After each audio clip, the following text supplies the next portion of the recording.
There we Thank go.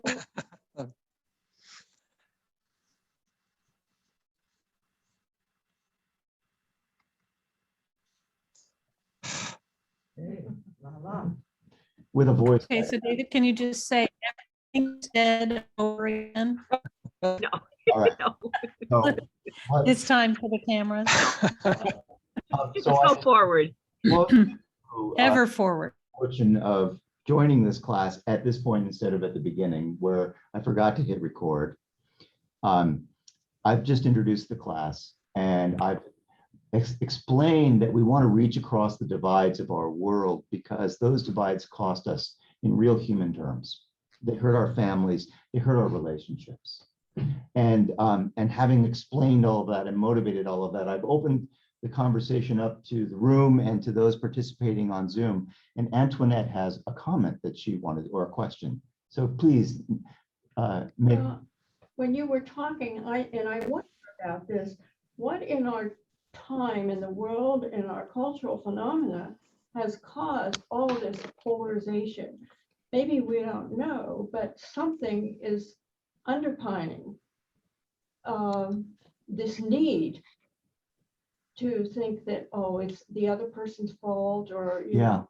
Now, I'm gonna respond to that in two ways, Antoinette. The first is that there's a whole lot of reasons why this divisiveness has become so prominent, and you know, at the risk of you know, offending people's political sensibilities, it started with things like with Nixon and his intentionally using issues of like abortion to divide the country and get people to vote one way or another. Okay, using fear and divisiveness to motivate an election base, and Reagan raised that to a whole nother level, and of course Trump built his whole career around divisiveness. There's more than that going on. There's also a tendency in our world today to see things in dualistic terms, either or, right? There's right and wrong instead of this whole range of possibilities, right? If I'm right, you have to be wrong. If I'm wrong, you know, if you're right, I have to be wrong, that kind of a thing. And that's just not true. That's the lie, okay? And so we're gonna get into that more as we go through this, but today our focus is going to be on the issue of forgiveness.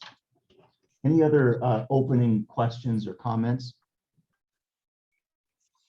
I'm looking at the screen. I don't see any hands going up.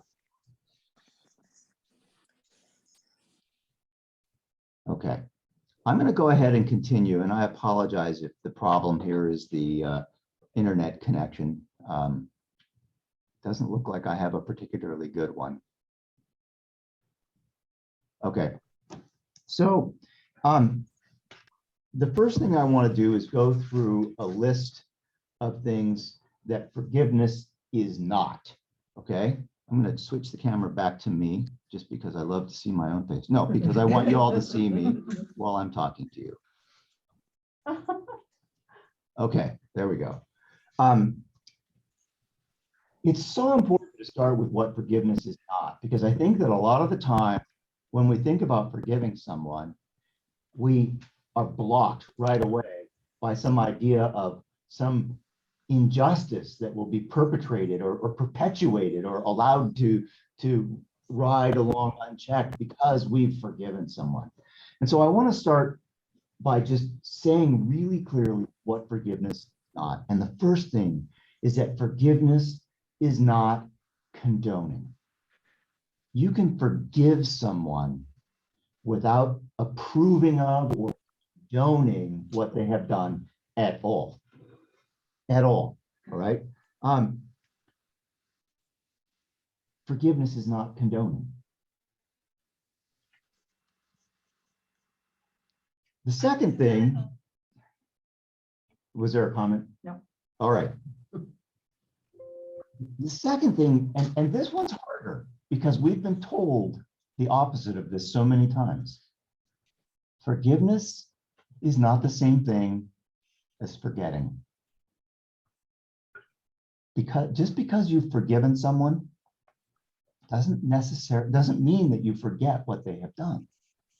You may choose to forget what they have done, but that's different from forgiving them. Some people are just plain toxic, and some people don't understand or don't respect your boundaries. When you set a limit with them, they'll test it. And if they get away with a little bit, they'll try a little bit more. We've all met people like that. And so sometimes you can forgive someone for having wronged you in one way or another, but you don't want to forget what they did. So you can be in relationship with them, but you make really sure that you keep that boundary, that necessary limit maintained, okay? So forgiveness is not the same thing as forgetting. I want to stop there for just a moment and see if, because every once in a while people have pushback on that one, because we've all heard so many times, forgive and forget, right? But I think that it's, in order to be able to do the work of forgiving, I really think it's important to separate those two. All right. Everyone looks really frozen on my screen here. Well, somebody moved there. Alice moved. We can hear you. You can? Oh, good. All right. I'm going to continue. Yeah. So We can't hear Mother Carol. She's on mute. Carol is on mute. David, your intermittently video is freezing, but we can hear Yeah. you. And I hadn't said anything because No. David's doing a great job. thank you, Carola. She's a great co-teacher. I feel so supported. Silent and supportive. Yes, okay. So the third thing, I'll tell you what, for those of you who are online, if there's something that, if there's a question and you're not able to get my attention by speaking, put it in the chat and Alice will get my attention, okay? So the third thing is that forgiveness does not mean reconciling. The work of reconciliation and the work of forgiveness are two different activities. For one thing, reconciliation requires two committed parties, and forgiveness does not. You can do the work of forgiveness all by yourself. They don't have to reform for you to forgive them. They don't have to apologize for you to forgive them. Forgiveness is your work, okay? But reconciliation takes two. You don't have to get back into relationship with that person that hurt you. You don't have to try another business deal with that person that stole from your company. You don't have to. Forgiveness and reconciliation are two different things. It's not always possible to reconcile, even when it's important to have forgiven. May I interrupt? Yes, please. Okay, you're absolutely right. I would add that sometimes forgiveness is always a good idea. Sometimes reconciliation isn't wise. Yes. And there needs to be wisdom around whether to take another step and try and reconcile. Yeah, think about building trust, right? It would be nice if we could just turn a Yeah. switch and trust someone who's wronged us, but it takes time.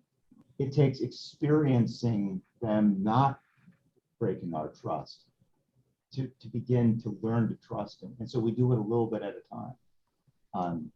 So that's part of the work of reconciliation. Yes, Sarah. What comes to my mind when you say that, Carola, is the in a marriage when there's been a loss of trust, or when someone's had affairs or something, there can be forgiveness, but sometimes there can't be reconciliation. I think that might be an example of what you're talking about, right? Or abuse, or all sorts of things that would make a reconciliation unwise. Yep. And I would like to step in for a minute with reconciliation also has to do with those who are dead. You can forgive harm and hurt that was done by someone who is now dead, but in your spirit, you don't have to reconcile with them. You do have to forgive them. It's with That's from my own experience. Yeah, you can't really reconcile with someone who's passed. because it takes two people to do the work of reconciliation. You can forgive them, and that can be really, really liberating. Forgiveness is really good for your soul. It's like this wonderful vitamin that you can take that makes you a stronger, happier, healthier person. Forgiveness is good stuff. So I'm going to move on to the fourth thing that forgiveness is not. Forgiveness is a different issue than justice or consequences. Kind of back to the condoning thing, right?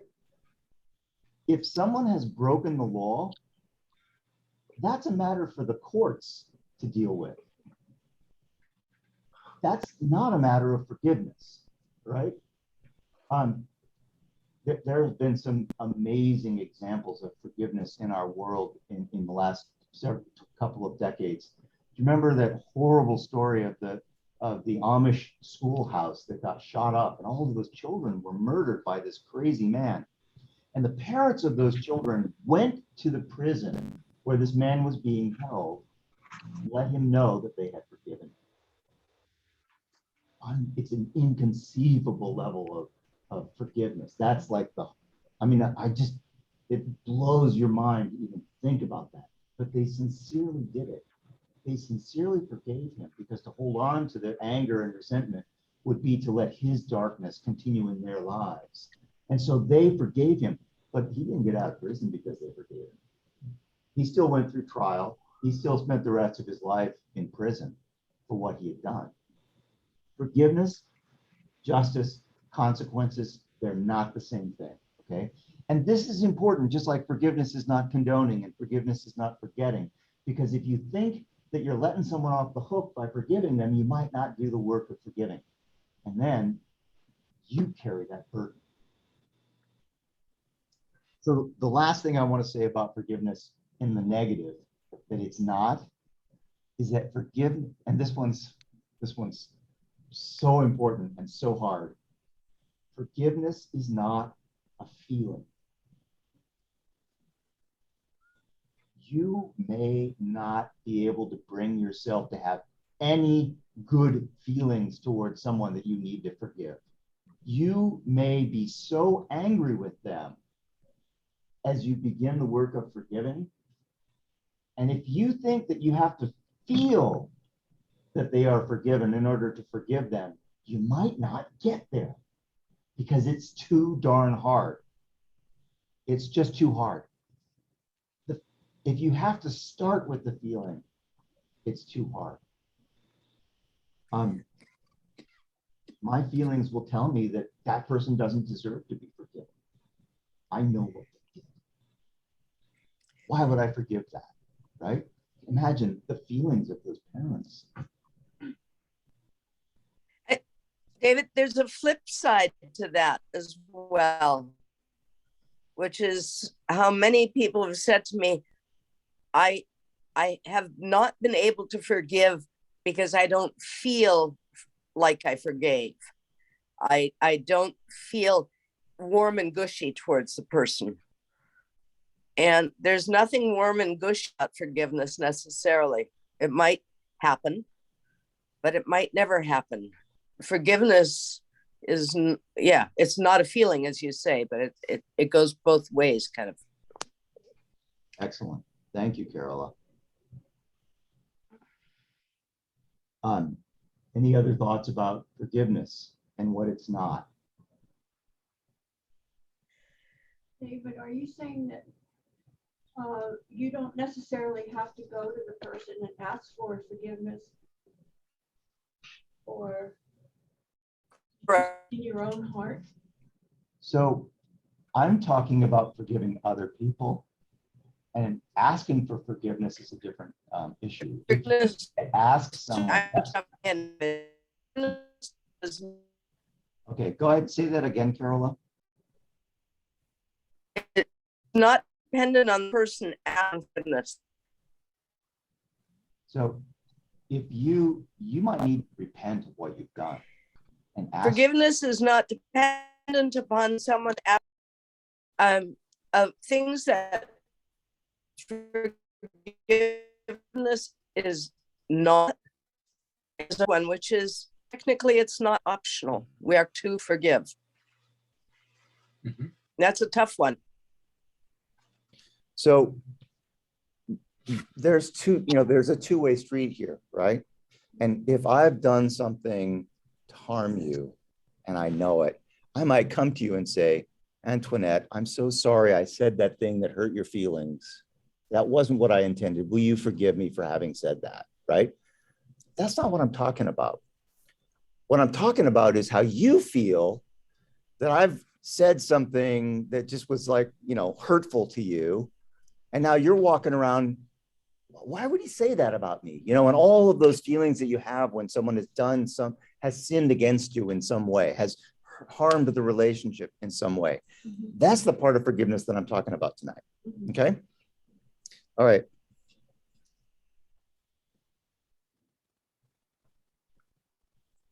But you don't need to go to a person and say, I forgive you.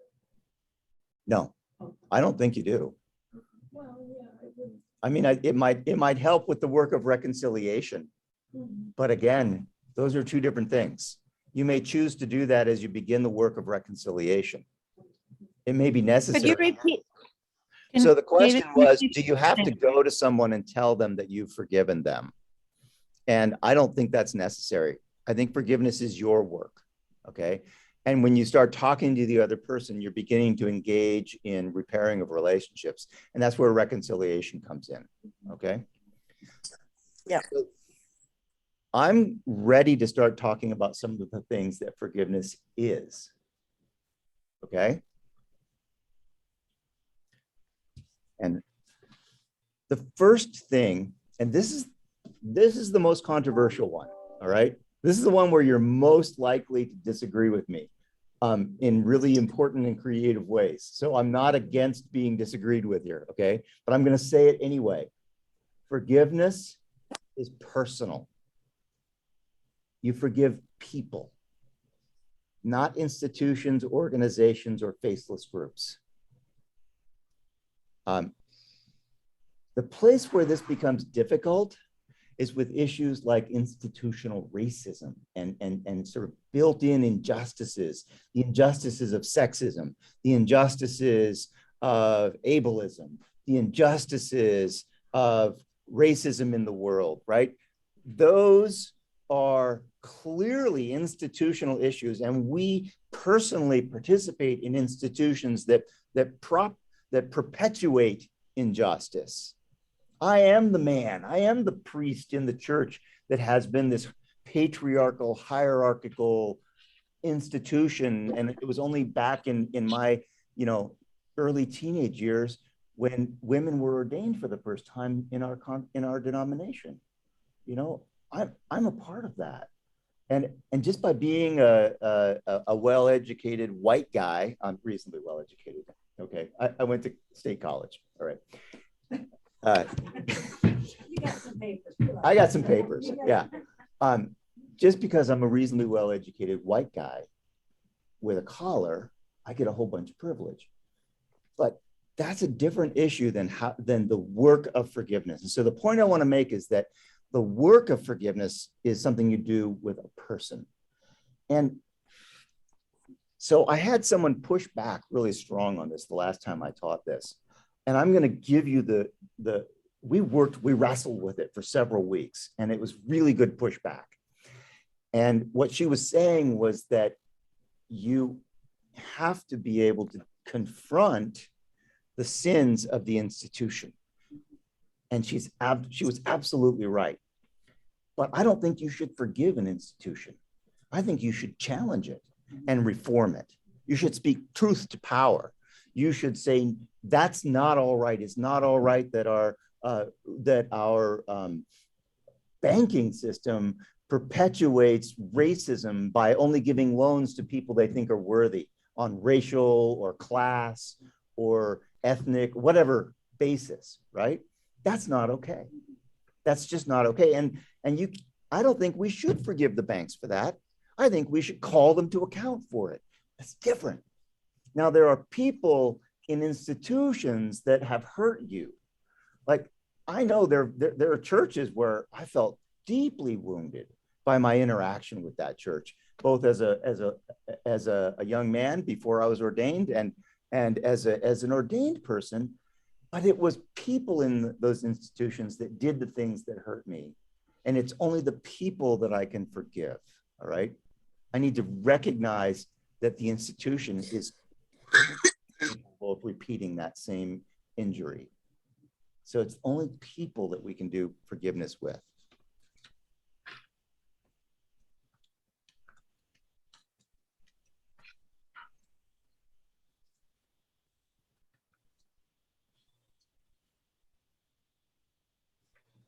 So why is that important?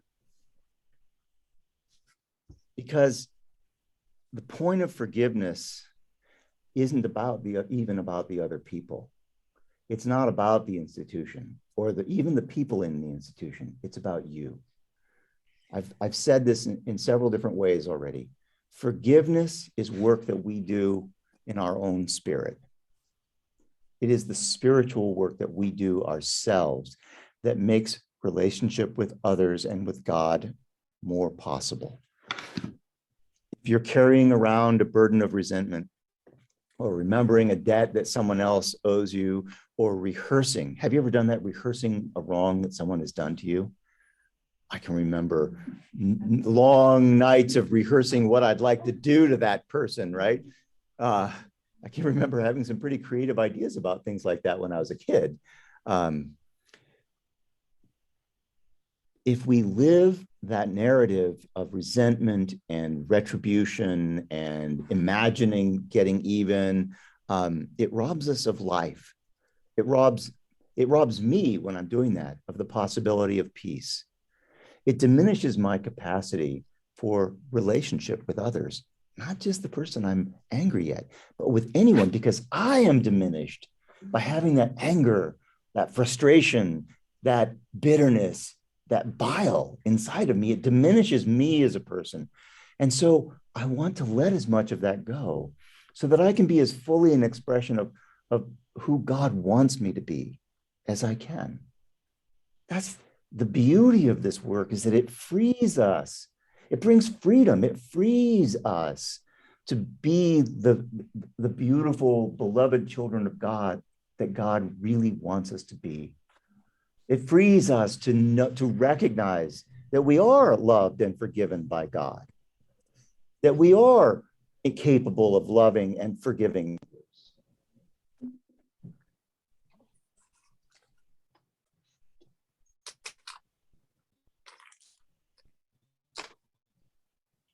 David, excuse me. Yes, go ahead, Sarah. You say it's reasonable to say that forgiveness is the opposite of resentment in some way. Is forgiveness the opposite of resentment? Yeah, that's here. Oh, okay, sorry. That's right. Later. Oh, no. No, it is. It really is.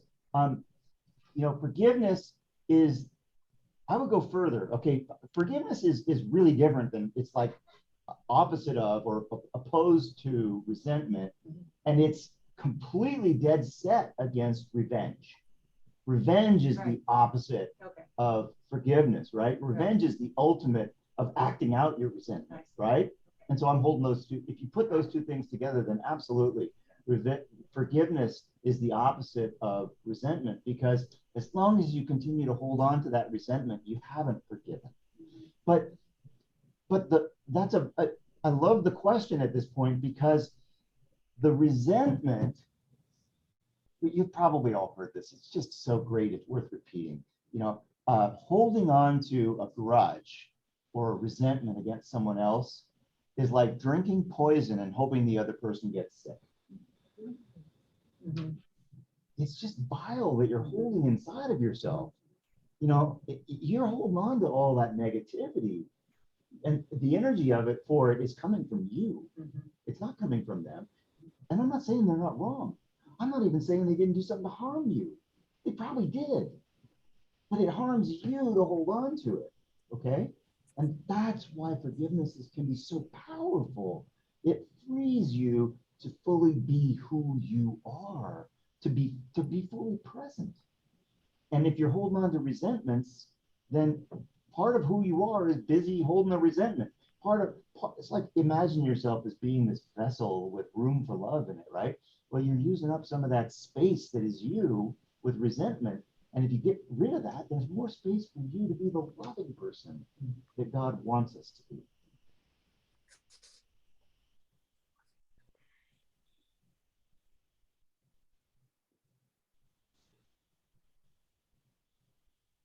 Very next thing on my list is that revenge is the opposite of forgiveness. Oh, there you go. So it must be. Really? It really is. It must be the right next thing for us to talk about, right? The thing about revenge is that it always leads to escalation, right? And that's how wars get started. That's how, bigger and badder explosives get used. That's how, a whole lot of people get hurt. It just gets worse and worse and worse, right? The grudge between two families becomes, actively tearing down each other's fences or killing one another's cattle. You've heard about families and people living near each other becoming more and more vengeful towards each other. And it just, every act of revenge builds that resentment. And then we build narratives to justify our resentment. And it becomes not just a family thing, but a cultural thing. And it's been justified by our religion and our culture and our history. And we have in completely unimaginable situations like the Palestinians in Israel today, where there's so much resentment on both sides. I can't imagine how they could ever find the creation of peace. That's what happens. Revenge leads to escalation. To truly forgive someone is to give up wishing them harm, or hoping that God will punish them. That's a big one, right? You have to actually let go of hoping God will punish them. They'll get theirs. That's I not know. a spiritual way to have revenge. I know, right? And so we think, oh, I'll forgive you, but God won't. Yeah. God will get you, right? Because you've been bad. That you have to let go of what goes around comes around, or that karma will get them in the end. In order to forgive someone, to truly forgive them, we have to eventually reach the point where we can wish them well. I'm going to say more about that because I bet each of you have had the experience, and I know I have, and I was recently reminded of it, have had the experience of being hurt by someone and then just sort of like, and just not forgiving them. And I have different ways of holding on to it. Most of that, I don't think about it. But I was recently reminded of a situation where the harm was actually profound.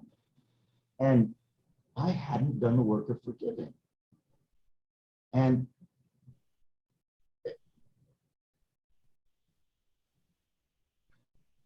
I didn't even know that I was holding on to all of that until I came into a situation where it came up again. And I was reminded of it. I had so carefully pushed it out of my mind. And I haven't reached the point where I can wish those people well. I'm not proud of that. I'm not suggesting that that's a good thing. I'm saying that's the reality. But I'm working on forgiveness. Because forgiveness isn't something that we can just do like a light switch being flicked, right? Sometimes that happens. I've had the experience of just my heart softens and now I'm not mad anymore and I'm able to forgive someone. But there are other situations, broken marriages and, especially when you've had the emotional experience of raising children together, it can be so difficult to let go of anger and resentment. After a divorce, I'm my parents divorced when I was away at college, and I was the oldest. There's all kinds of shrapnel from that. I have 2 sisters and 2 brothers younger than me that were just really wounded by all of that, and I was too. But I had this really great mechanism of forgetting all of that stuff, so I mostly don't think about it. But it's not always easy to do the work of forgiving. Sometimes it's so big that the most we can hope for is to hope to start the work. And so it's important for us to remember, this is the next thing, that forgiveness is a process. It's not a one-time act. It's a process. It takes time and repetition and effort to truly forgive someone. The more emotion, the more charge you have, the more difficult it's going to be to do. And I think sometimes the more time has gone by, the more time it takes to get over it, right? A relationship that lasted 20 years, you don't forgive and get over it in a couple of months, right? It takes years of work for people to get past that.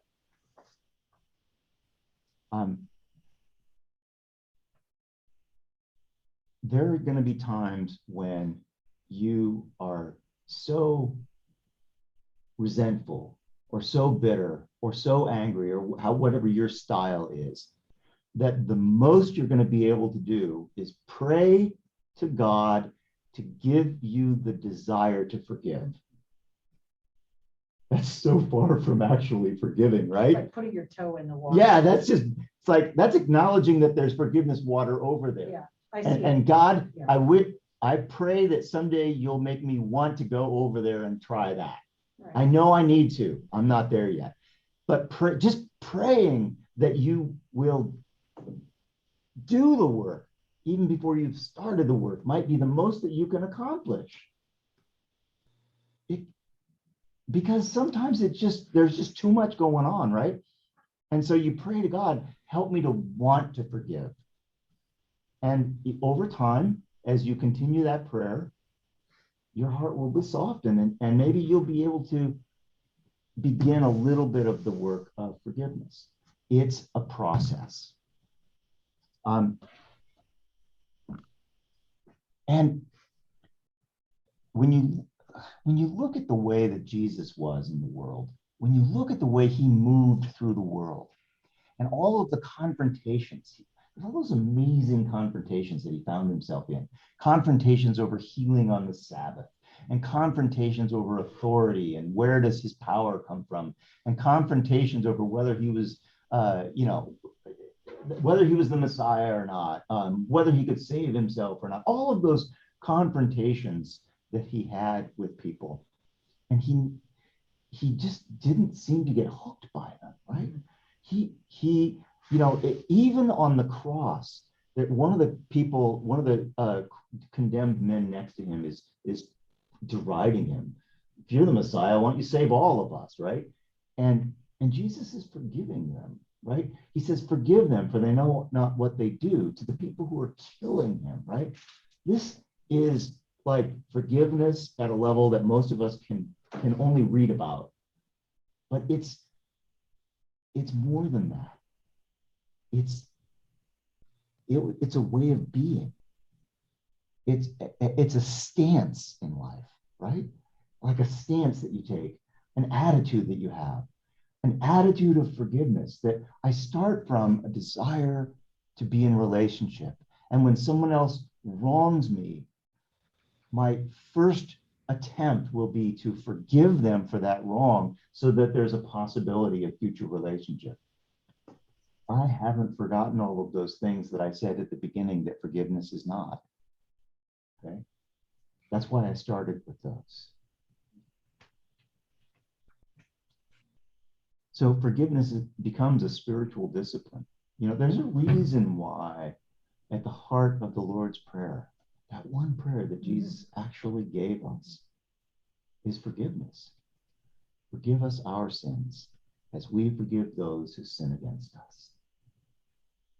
I remember one night, late at night, this was in Austin, Texas, at one of my cousin's weddings. My brother, Brian, who I don't see very often, was there.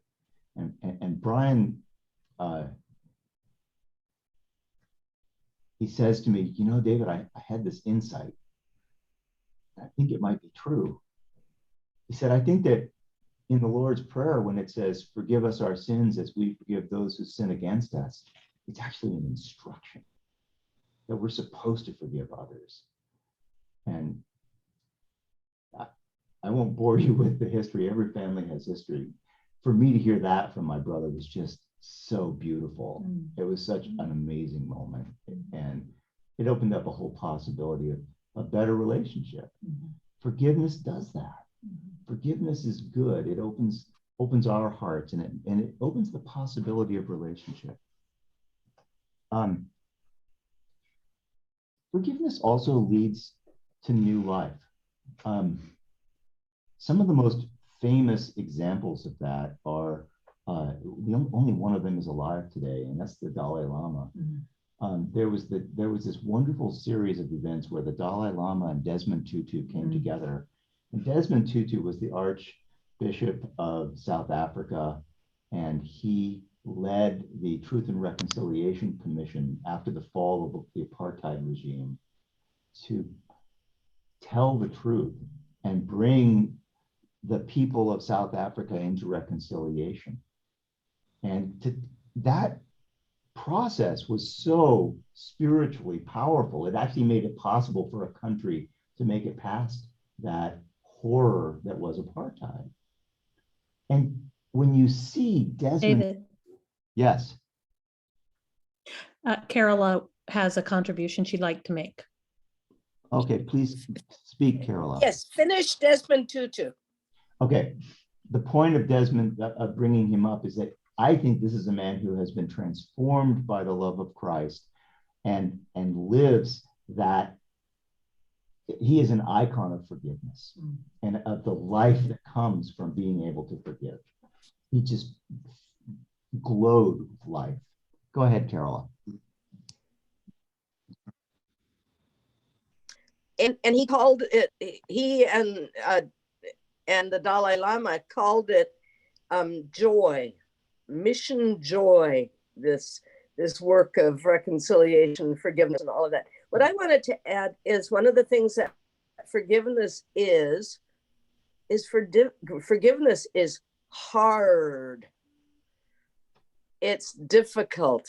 And I've often used the image of a funnel. You know, a funnel is big and broad at the top and then gets really narrow at the bottom. And if you're in the grocery store and someone cuts in front of you in line, it's not very difficult to forgive them usually. Whatever. Or yeah. But when it's someone that you are in an important and have been in an important and close relationship and maybe want to maintain an important and close relationship, it gets harder and harder. The funnel gets narrower. And to acknowledge that this is hard work. It isn't just a little easy thing where you can say, and in our society, we tend to say things. If someone says, hey, I'm sorry I said that, our response tends to be something like, yeah, whatever, or forget it, don't worry about it. But the real work of forgiveness says, yes, that hurt me, and I forgive you. Whether they have asked for it or not. But I'm giving an example of that. We don't just throw it easily aside. We do the work. So those were the main things that I wanted to say about forgiveness tonight. We have a few minutes left, and I would love to hear if there's anything else, any questions that you have or comments that you have. Those of you who are online, I would love to hear from you as well. And we can hear you really well in this room when you speak, because I remembered to bring speakers with me tonight. So we have the ability to hear you. And then two more things are going to happen. I'm going to tell you about the other 4 sessions of this series, and then I'm going to lead us in the prayer service of Compline at 8 o'clock. Now, that's optional. If you need to leave at 8 o'clock, no problem. Won't hurt anyone's feelings. But at 8 o'clock, I'm going to lead Compline, and I'll do it online. You'll be able to see the words on the screen right here. Okay? Any questions or comments from the Zoom gallery? So if we're in Compline, we should stay here. Do we log off to the other Zoom? You know what? I think we have to log off and go to the other Zoom. Okay, that's what I thought. I don't know how to merge two meetings, and I probably should have That's okay. used the Zoom, the Compline address for Jen is this. an expert in that. No, you can't. Yeah. All right. Any other thoughts about how hard forgiveness is, or what forgiveness isn't, or what it is? Does I have a question. Does any of it, and maybe I didn't hear that, does any of it involve you changing? But your point of view, what you thought you were right about? I don't know if it involves you changing your point of view or what you thought you were right about, but it involves you changing your heart. The change is to stop wishing ill on someone else. The change is to stop resenting someone else. You don't have to come to an agreement with someone to forgive them. We have to be able to do this work and still have disagreements on law, and disagreements on parenting, and disagreements on business, and disagreements in politics. And, we have to be able to be in relationship with people we disagree with. What hope do we have as people if we can't? Sarah? Can you start forgiving when the wounds are very fresh, or do you have to let the wounds close over a little bit? What a beautiful question, because, I think it really kind of depends, right? Sometimes the wounds are so hard when we're trying to forgive someone, it's just hard. And that's why sometimes, and it has to be a process, because sometimes what has to happen before you can make progress forgiving is to allow yourself to heal. Yeah, I think there's a timing to forgiveness. Yeah. It's, if something happens really acutely, Yeah. you can cognitively say, God, at some point in time, I want to forgive that jerk, but right now I don't. Yeah. And, I think I suspect there's a timing to it. I think so too. Yeah. I think so too. It's like that experience of when something happens or someone says something that's so outrageous, right? And you just filled with, I don't know, anger or shame or whatever the strong emotion is, that you get flooded with it, right? Can you imagine? And you can't even be rational in that moment, right? And that plays out large in the rest of our lives, right? When something big happens, when big harms are done, and by big I mean, it's a long time relationship that broke, or it's a big betrayal or whatever, it has a big charge on it. It's harder to the work of, I think the work of forgiveness has to include being kind to yourself and allowing yourself to do the work of healing yourself. And as you heal yourself, you'll have a greater capacity to forgive them. I think it's like when you scrape your arm, you have to let it scab over. You have to give it time to heal itself. You have to give your time to yourself. You have to scab over before the wound can actually knit underneath. And that's part of the process. It's part of looking at that and saying, that's pretty ugly. It's part of it though. That's great. Thank you, John. So we just have 2 minutes left, and I want to use these last 2 minutes to tell you about what the next 4 sessions will include. The next session, hopefully, Mother Carola will lead, if she's well.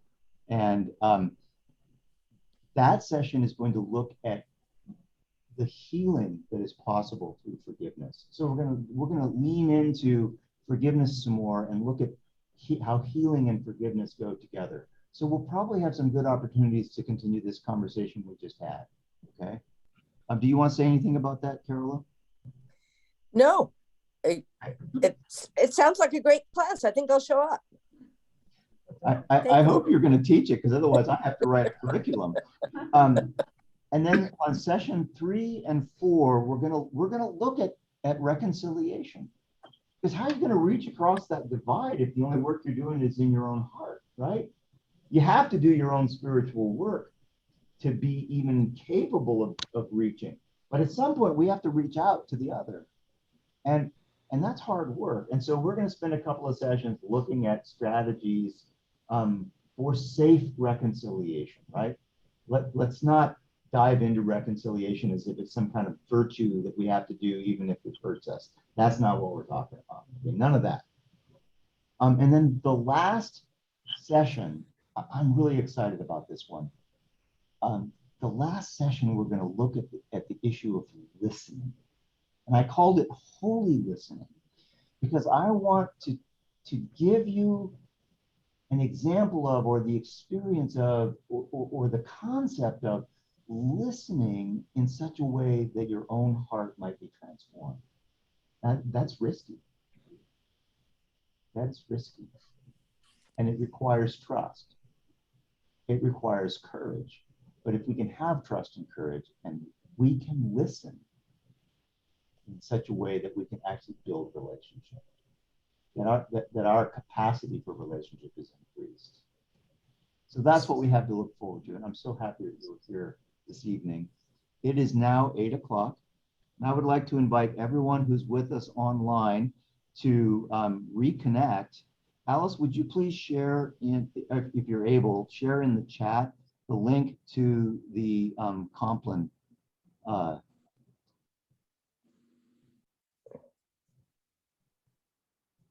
And I think that. And I'm sorry, I'm not going to be able to join you. Thank you, Carola. All right, so there's the link. It's right there. If you're going to join us, go ahead and click on that link in Compline, and it'll take you right to the Compline service, and I'll join you there. Okay? Thank you, everybody.